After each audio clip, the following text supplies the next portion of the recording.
Tuhan itu gampang. Tapi saya melihat kesuksesan juga bisa jadi ujian kesetiaan. Banyak orang waktu susah cari Tuhan sungguh-sungguh, tapi waktu diberkati bilang gak punya waktu buat ke gereja. Tapi saya mengalami di hidup saya bahwa kesetiaan kita kepada Tuhan itu benar-benar diuji di dalam tekanan, penderitaan, penolakan, kemiskinan.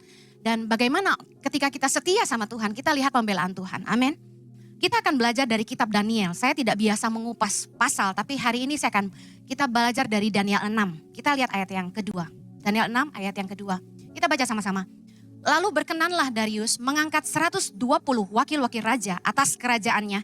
Mereka akan ditempatkan di seluruh kerajaan. Membawahi mereka diangkat pula 3 pejabat tinggi. Dan Daniel adalah salah satu dari ketiga orang itu. Kepada mereka lah para wakil-wakil raja harus memberi pertanggungan jawab supaya raja jangan dirugikan. 4. Maka Daniel ini melebihi para pejabat tinggi dan para wakil raja itu karena ia mempunyai roh yang luar biasa. Dan raja bermaksud untuk menempatkannya di atas seluruh kerajaannya.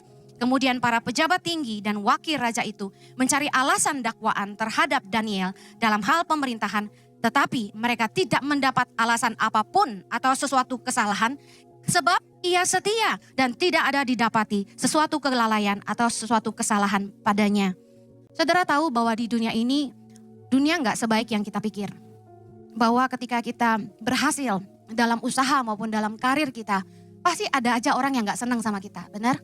Dikatakan Daniel adalah seorang punya roh yang luar biasa. Dalam bahasa Inggris dikatakan excellent spirit.